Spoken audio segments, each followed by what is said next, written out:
Most of you who listen to John Brown today know that despite the title of this podcast, the point is not so much to use John Brown as a means of commenting on contemporary political or social concerns, unless I feel it's directly relevant to the John Brown story. I may have to, in this case, make an exception, and while I won't be far from John Brown at any point, I do want to talk about a couple of things that have been in the news that are quite heart wrenching and painful, and I'd like to reflect upon them using John Brown today. And so here we go. Actually, I'm going to talk about two things today, maybe three things today. I'm going to talk about number one, I want to discuss why I think John Brown, were he alive today, would be deeply disturbed and greatly concerned over the situation in the so called Holy Land.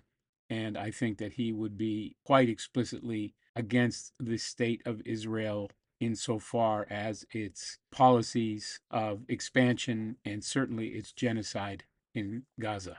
I want to talk about that. And secondly, I want to talk a little bit about the unfortunate, the tragic shooting of Charlie Kirk. Maybe not be too extensive in talking about this. I've elsewhere done a video addressing how Charlie Kirk's tragic killing is part of the larger problem of a deeply violent culture rooted in a history of racism. But I am concerned that Charlie Kirk not be viewed as a martyr, and I want to talk about that with respect to martyrdom and John Brown as a martyr. And then the third, I just want to very briefly address some concerns that are now in the news concerning the, shall we say, editing of history that's going on under the presidential administration that is currently in power, and even that it is threatening to touch maybe some of the most sacred aspects of Black history and Black protest. And of course, John Brown is close by as well. So today we're going to do something a little different than we usually do. I'm going to try to put on a commentator's hat, and I hope you'll bear with me. I don't presume to be a political expert, but I do want to share some thoughts vis-a-vis John Brown today. From New York City, this is Louis A. DeCaro Jr., and this is John Brown Today.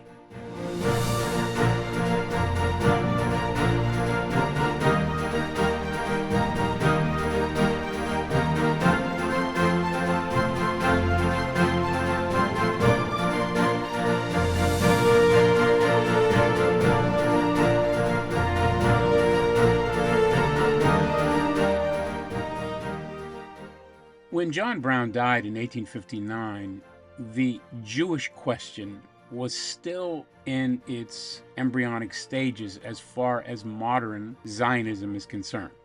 What is Zionism? Zionism was a philosophy developed by European Jews that essentially said that Jewish people comprise a nation or a nationality, certainly maybe a kind of an ethno-religious tribe, with a stronger emphasis on physical identity, on almost ethnic identity, rather than religion. As a matter of fact, in the Jewish community, the advocates of Zionism were primarily atheists and agnostics who did not believe in Judaism in the traditional sense. And so the idea of Zionism was born, and Zionism is a political adaptation of Judaism. It is a redefinition of what it means to be a Jew. In historic terms, to be a Jew was to believe in the God of Israel and to commit oneself to follow the religion of Judaism, which was to observe 613 mitzvahs, to fulfill the law, and to believe in the God of Israel. And therefore, it's really a religious tribe with an accent more on the religion than on the tribe, because we all know that many people came in, even in the Bible, many people converted to and became part of, we call it proselytes. They joined Israel as Gentiles who believed in the God of Israel. In the modern period, and certainly in the 19th century, the idea of race had developed, and it had developed largely at the expense of Black people, of African people and indigenous people, but mainly African people. And the concept of race had been honed to a pseudo science. so that human beings had been broken down into a hierarchy based on race. All of it false, all of it racist. And of course, blacks were always at the bottom. But in Europe, in the 19th century, after the middle of the 19th century, secularization had taken root, and from this had been a rejection of religion among Christians. Now, I'm talking about Gentile Christians who began to deny traditional Christian beliefs.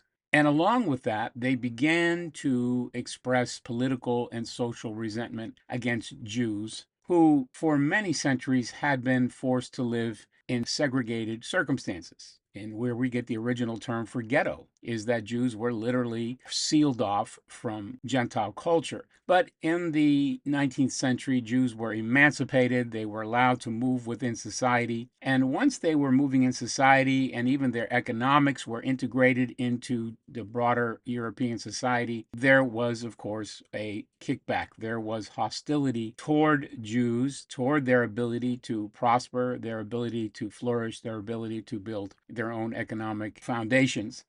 And you can see, especially in Germany, and we're talking generations before Adolf Hitler, but we're talking about academics who really hated Christianity as Gentiles, but also hated Jews and insisted on seeing Jews as a race of people as opposed to as a religious tribe. And this is the birth of modern anti Semitism. It is the birth of the belief, the insistence, in fact, that Jews were a people with a type of look, a type of personality. And all this was really localized racism. It was really European Gentile hatred of the Jews. And it was done out of envy, it was done out of greed, and it was done out of a racist orientation. The same racist orientation they turned upon blacks and others, they now turned upon the Jews and called them, therefore, a race of people. Now, in response to that, some Jewish visionaries began to say, well, if that's the way we're going to be viewed, then we need to take that view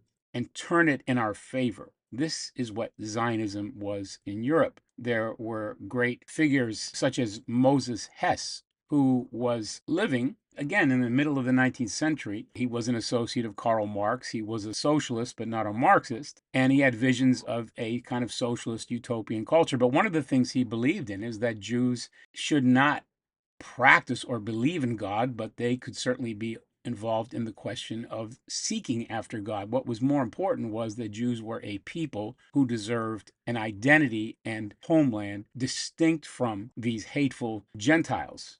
Now, I want to stress, of course, Christians in Europe had hated Jews for centuries, centuries and centuries. And I'm not suggesting that hatred of the Jews began in the 19th century. I'm saying that at some point in the modern era, the shift took place between what might be called religious hatred of the Jews, religious hatred, Christians who hated and mistreated and abused the Jews based on religion. But in the 19th century, you had the beginning of racialized hatred, anti Semitism in the contemporary sense, that Gentiles began to see Jews as, again, as a tribe or ethnicity or a religio ethnic group.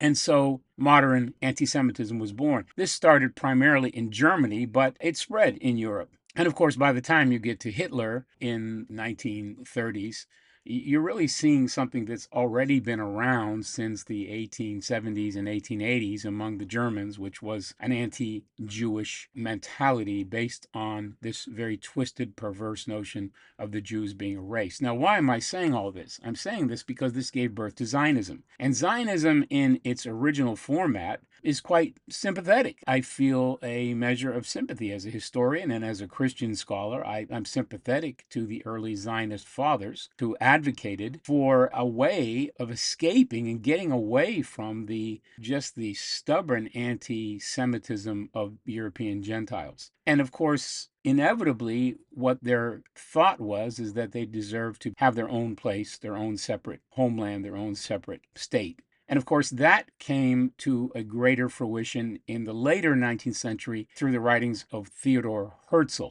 who was writing in the 1890s. And Herzl and Hess were not actually collaborators in any sense. Herzl himself arrived at these conclusions along a parallel track of Jewish experience, of the hostility of modern Europeans, especially Germans. And Herzl pioneered the idea of a Jewish Zionist state. And of course, in those days, they thought about it being in a number of places. It could be in Africa, it could be in Latin America, but the favored place was Palestine. Now keep in mind, Palestinian people had been living under first the Turkish Empire, and then when the British defeated them, they were under the British Empire. And at this time, we're talking about in the 1890s and in the early 20th century, there were Eastern Jews living on the land, in the whole so-called Holy Land, with many Palestinian Arab peoples, and they were living in peace. They were both colonized. They both had been subjected to colonial controls, and so there was not any sort of fighting in between them. They were living on the land. There were a majority of Palestinians.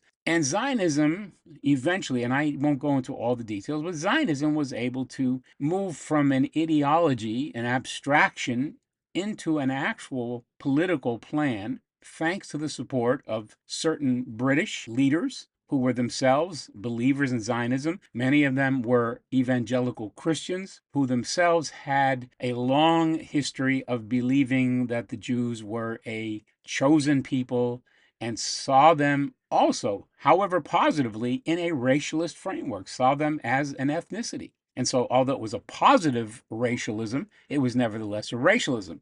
And all told, the Jewish people of Europe who were Zionists were able to win support, and eventually, as history shows, they were able to win some kind of Zionist stake that became a Zionist state in 1948. And so once there were boots on the ground, racism took on a new framework. And that was now, surprisingly, the racism of these European Jews, who brought a colonial racist sensibility with them, because once they determined that they could control Palestine and get a country in Palestine, they immediately had to set against removing the indigenous people. Of course, if you were a Jew living in Palestine, and an Eastern Jew, then, you were absorbed into Israel. And yet Israel always, from its inception, even until today, has been a European Jewish expression. Remember, there are Jews from all over the world. There are Jews in North Africa. There are Jews in the Middle East. There are Jews as far away as China, as well as Jews in other parts of Europe. And so when you think about the leadership, and you see this reflected in all of the prime ministers of Israel, going back to the founders in the middle of the 20th century, they've all been either from Eastern Europe or from Russia and so forth.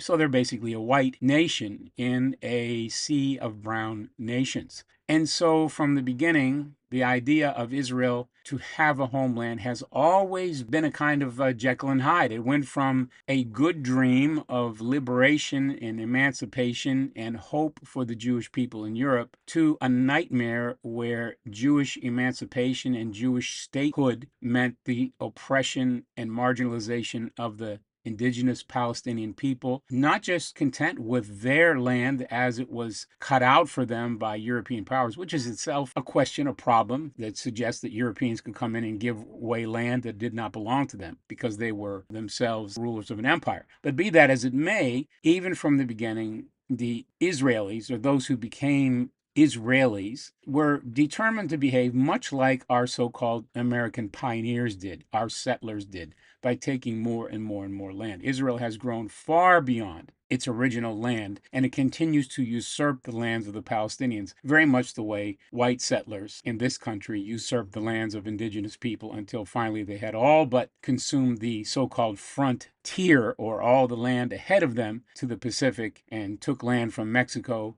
and took land from indigenous nations here in this country. And so much of where our country is based upon seizure of lands from indigenous people. Now, that's another story, but the Israelis essentially did the same thing. And by the time you get to the modern era, you have an Israeli state that behaves very much like the United States in terms of not recognizing even international law, consistently breaking that law and expanding and using its settlers as its front guard of seizing more and more land from the Palestinians. And this is a problem that goes on and on and on. And it's made worse by the Christian Zionists in this country who claim that this is all being done in accordance with God's will and God's purpose and what the Bible teaches. And that, of course, is quite false.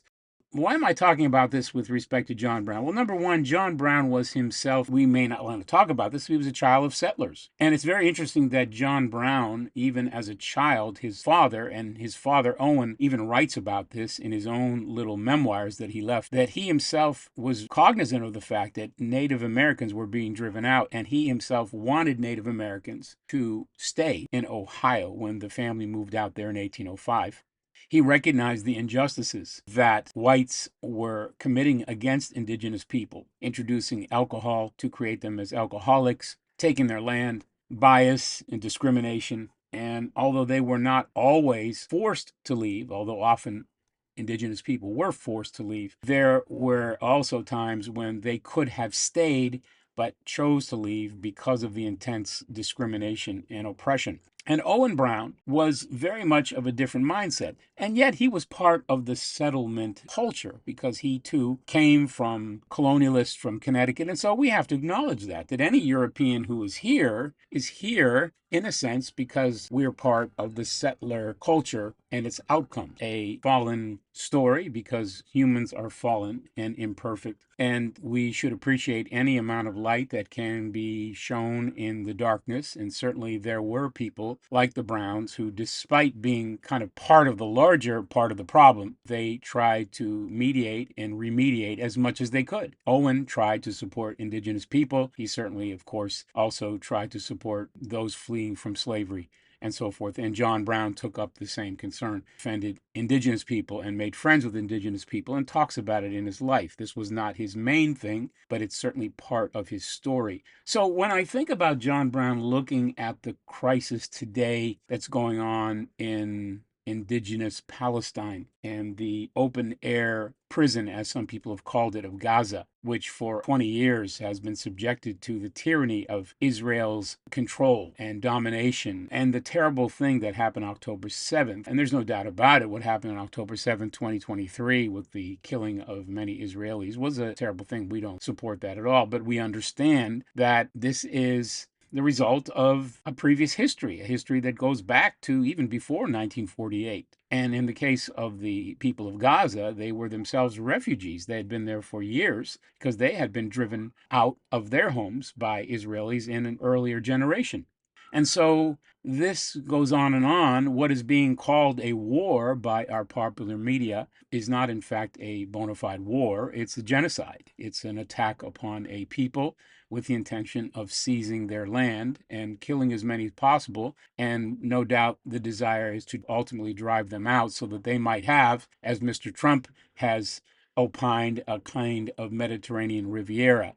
Of course, it would be a Mediterranean Riviera that would be dominated by Europeans, both Israelis as well as Western Europeans and those wealthy people from the United States. And so this is their idea of what Gaza should be. And the people of Gaza still see and have every right to see Gaza as their home, very much like the Native American plight, where they were driven from one place to another and still had to fight sometimes to keep their second home or their third home because they were forced to relocate and so forth and so on.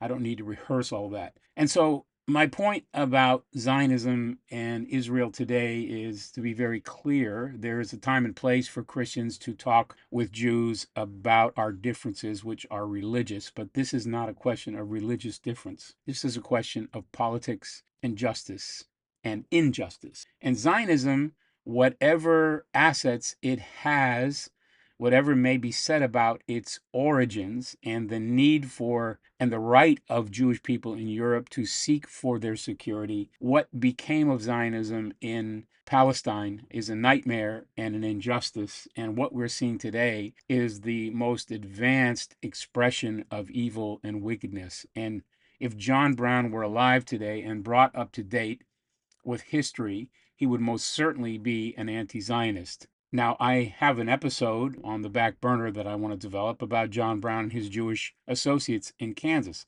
So again, we'll leave the whole discussion about John Brown as a Christian and his Jewish associates. We'll leave that to it for another time.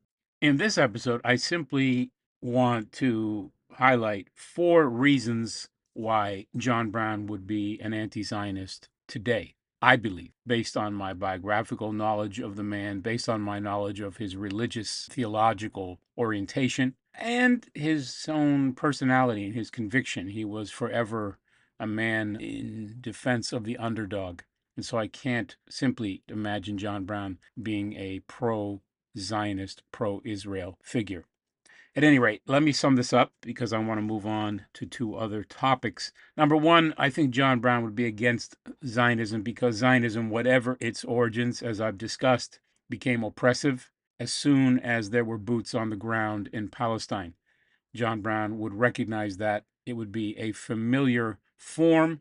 I often like to point out that one of the scriptures that is marked in John Brown's jailhouse Bible is Ecclesiastes 4:1, and you can look that up if you have a Bible. If you don't have a Bible, hey, get one. But if you look it up, you'll see that the author of Ecclesiastes is lamenting the eternal plight of the oppressed who are powerless and don't have anyone to defend them. That was one of John Brown's key themes as he saw his own work and as he saw the plight of the oppressed in his country and throughout the world. So Zionism is an oppressive ideology in practice. Number two, John Brown would be against Zionism because it's an anti-biblical ideology. John Brown was a Bible man. He was a Christian who believed in the Bible, and he would himself recognize that Zionism is not only in conflict with traditional Orthodox Judaism, but it's also an antichrist ideology. It goes against the very nature of the God of Israel revealed in the Hebrew scriptures, as well as what we call the New Testament or Christian scriptures. So he would be opposed to Zionism because it expressed a secularized spirit, a humanistic, man-centered teaching, and a denial of the God of heaven. And of course, John Brown would say, if you deny the God of heaven, if you deny God's existence, then on what basis would you be able to build an ethical argument to start with? So John Brown would be an anti-Zionist for biblical reasons. Number three, he would be against Zionism because it is defined as a Jewish state. And it makes the false claim of really kind of having a claim upon every Jew throughout the world, which of course is not the case. Jews for instance, in New York City are citizens of the United States. They're not citizens of Israel. Now, if they want to go there, they can, but Israel has no right technically to claim that it is the homeland of all Jewish people. But again, that claim is premised on a racialized view. It's not based on the original, the authentic idea of Jewish identity, which is a religious people. And so John Brown would be opposed to any state that has fundamentally a racialist identity. He would have been certainly opposed to the apartheid South African state. He opposed to certainly the apartheid state that was 19th century United States. The last thing is maybe a little theological, and maybe I'll touch upon this more when I talk about John Brown and his Jewish friends in Kansas. But John Brown's view of the Jews was premised on a theology that really was still more of an older British theology called postmillenarianism, where he believed that Christ would return after a great worldwide revival, which would have included Jews as well as Muslims and Buddhists. In other words, he thought that before Christ returned, that there would be a huge conversion of the nations to Christianity. And John Brown actually says this in one of his prison letters, is that, essentially what he was opposing in opposing slavery, he was trying to, shall we say, purify the system to prepare for the reign of Christ on earth. He saw that in order to have evangelization, in order to have Jews or Muslims or any group of people won to the Christian faith, you would have to remove any sort of oppositional, unjust, and oppressive regimes, because oppressive regimes prevent humans from enjoying the blessings and truth of the gospel. So this is a very theological argument, but in other words, slavery had to go. In John Brown's view, slavery had to go because it was inhibiting the work of the church and the gospel. It was twisting and contorting Christianity, and we've seen that to be the case over and over again, and it's still the case today. We're still talking about Christian nationalism. I'm going to talk about Charlie Kirk in a moment. Charlie Kirk exemplifies exactly what was wrong with Christianity in the 19th century, only he brings it to the 21st century. John Brown would not have held to a nationalist view of Jewish identity, and he would have held to a religious view of Jewish identity, and he would have argued further that Zionism is an inhibition of not only Palestinian people flourishing, but he would argue that it was an inhibition to the gospel of Jesus Christ. So that's my sense of why John Brown would be an anti-Zionist today. Now, Charlie Kirk, the boy wonder of the right wing, who was groomed and financed from the time he was a teenager by right wing and Zionists, by the way, Zionist millionaires, and was the founder of Turning Point USA and made a name going from campus to campus, debating people on a range of issues, always from an ultra conservative side. Sadly, we've all seen that Charlie Kirk was gunned down brutally while speaking before a group of students in Utah last week. It's a very sad story. It's a very sad thing. The images have been online. We don't delight in the death of anyone. And needless to say, it was a brutal, murderous act, a twisted act. And we regret that Charlie Kirk was murdered. We regret that his family and loved ones are bereft of his life. On the other hand, and it's important to point out that we in no way ever admired or supported Charlie Kirk. Now, I'm a Christian, and in some respects, I might actually have Christian values that overlapped coincidentally with Charlie Kirk. The problem is that Charlie Kirk worked from the framework of a Christian nationalist orientation. What is Christian nationalism? It's not unlike Zionism. It is a secular nationalistic adaptation of Christianity. It retains certain features of Christianity with which it doesn't want to argue or challenge, but it weaponizes Christianity to use it against people who are not. Now, keep in mind, this nation was not established as a Christian country. It was established with a majority of Christianity in its beginnings. In fact, even Protestant Christianity was really a Protestant nation for the most part, but it was not politically so. It was never intended to be a Christian nation, and yet Christian nationalists intend and desire that the nation be brought under a nationalist Christian framework. Now, actually, John Brown would not be in favor of that at all. John Brown worked with spiritualists, he worked with agnostics, he worked with transcendentalists, he worked with Jews, he worked with anyone who was anti-slavery. John Brown believed, for better and for worse, you could argue, in the Declaration of Independence, and he believed in taking the words of the founders in their most literal sense, in terms of human equality, in terms of human freedom.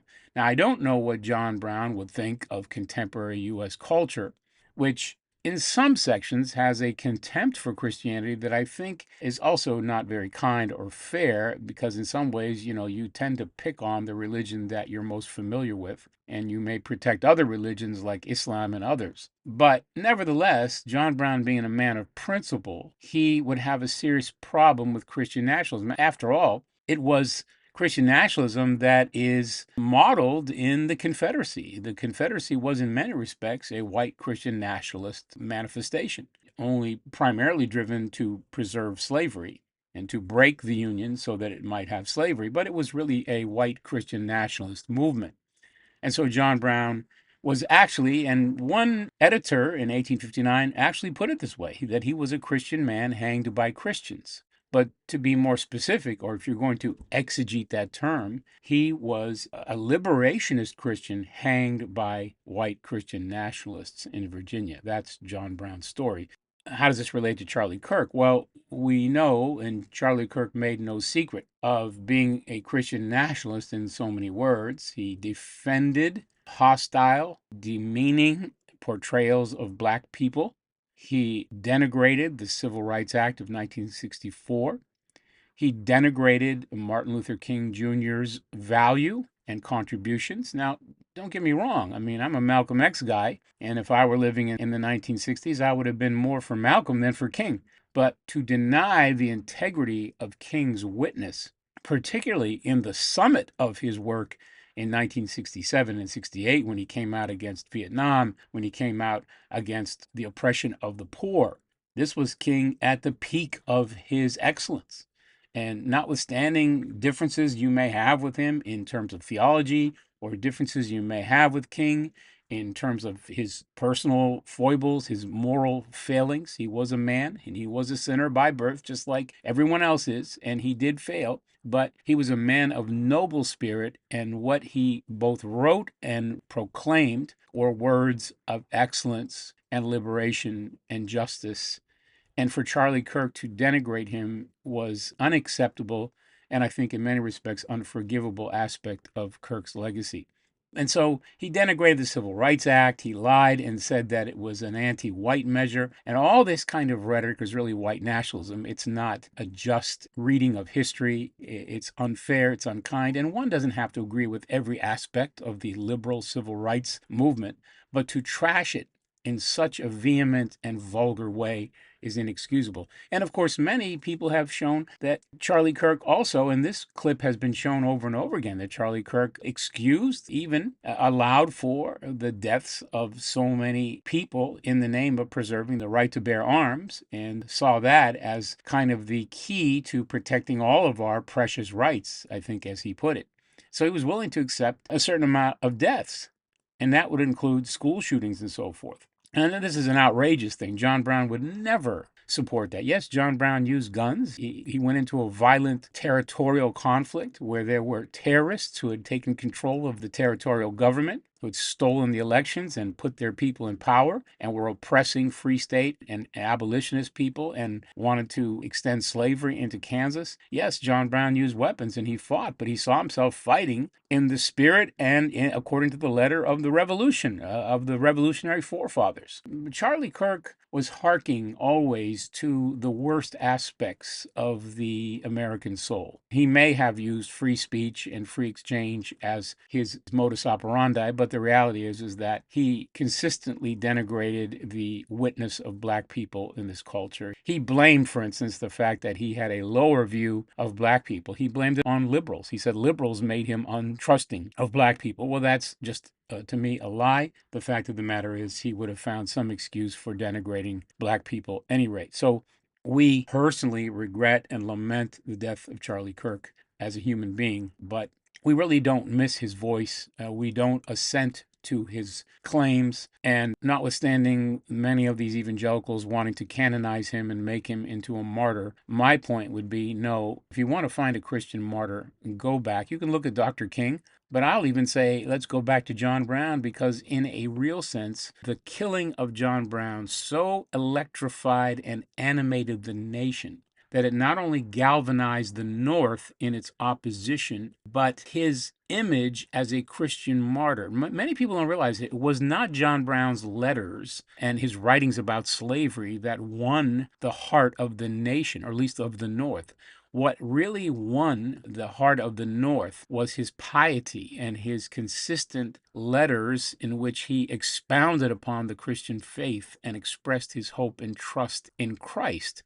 Now, I'm not trying to evangelize you as a podcast listener, but I'm trying to say that a martyr at its root, remember, Jesus used the word when he tells his apostles, "You are my witnesses." That word in Greek is martyrios. It's martyr. That's where martyr comes from. You're my witness. To be a martyr, you have to be a witness. Now, the term, of course, is generalized. Anyone can have a martyr in any cause. But the question is, what is your witness? What is your message? What are you living for? And then what are you dying for? And I would argue that Charlie Kirk, if he's a martyr for the wrong cause. He's just like Robert E. Lee. He's just like Stonewall Jackson. He's just like the racist theologians of the Southern Presbyterian and Methodist churches who defended slavery. Charlie Kirk was not a martyr for the kingdom of God or for the truth of God.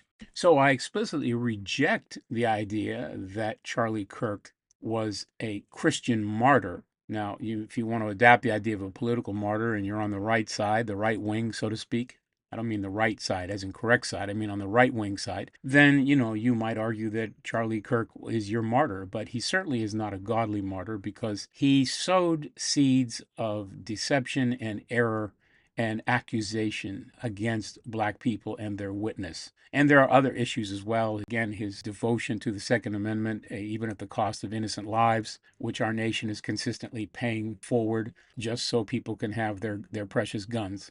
Well, All this would be a problem for John Brown. Charlie Kirk would be a problem for John Brown. I don't think that John Brown would even take Charlie Kirk very seriously. There were worse figures in his day that made Kirk look like a schoolboy. And so it's just simply to say that from a John Brown lens, Charlie Kirk is no martyr, no hero.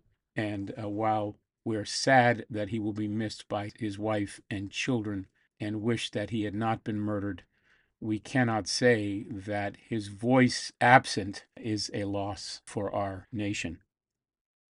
Finally, I want to point out that Donald Trump's administration is doing all the little things they can to discredit, to pull down any sort of claims on the part of the Black community toward the injustices of the past. Of course, the liberal establishment of this country doesn't even want to talk about reparations, and I think that it should. But the conservative side, now that it's enjoying power and influence, is trying to even root out even the witness of history. And this is the tragedy of Trump's right-wing revision and how he wants to go even into museums and historical sites and root out the witness of evil. Because Donald Trump says, why are they always talking about the bad things? Let's talk about the good things.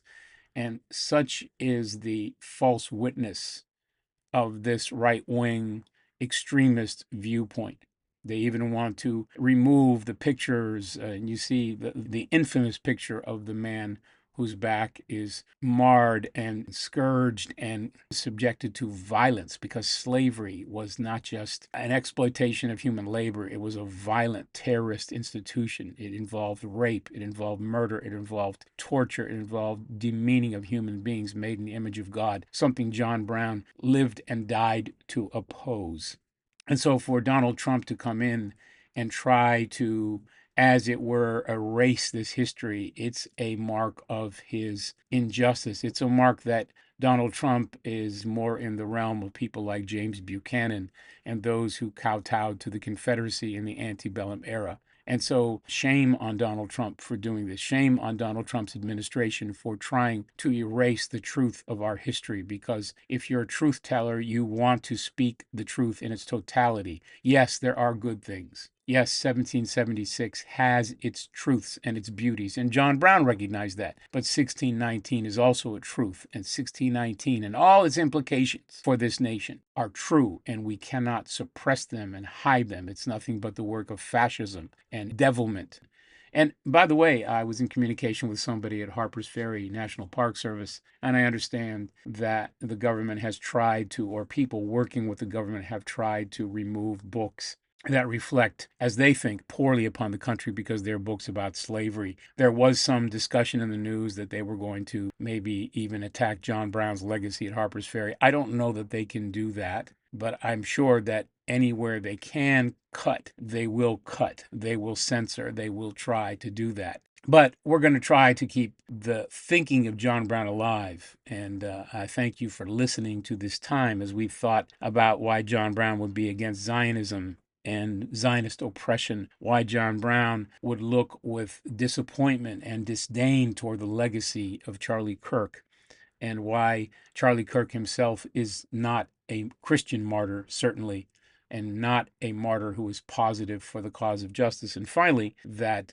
John Brown, and especially Black people, because wherever Black people and Black history gets attacked, John Brown is usually a collateral damage because of the close association of Brown to the Black legacy of struggle for freedom. And we're seeing all that. And what we can do is resist. What we can do is educate. What we can do is promote any cause that advances the truth and protect the books and protect the children so that the children learn and understand. And especially, as I always say, let's teach our white kids about John Brown and the abolitionists, because as this world changes and as this world becomes more and more a Browning world, and there's nothing wrong with that, societies change. The white kids that grow up to be adults are going to need to be rooted in the biographies and lives of so-called white people who were just people, because there's so few of them. But they're there. And the trouble is, we don't often teach their lives and extend their stories. And John Brown is a good place to start. He's not the only one, but he's a good place to start. John Brown today means teaching and advocating for justice. And above all, I want to thank you for listening. And I promise you, we'll get back to some history next time. From New York City, this has been Louis A. DeCaro Jr. And this is John Brown Today.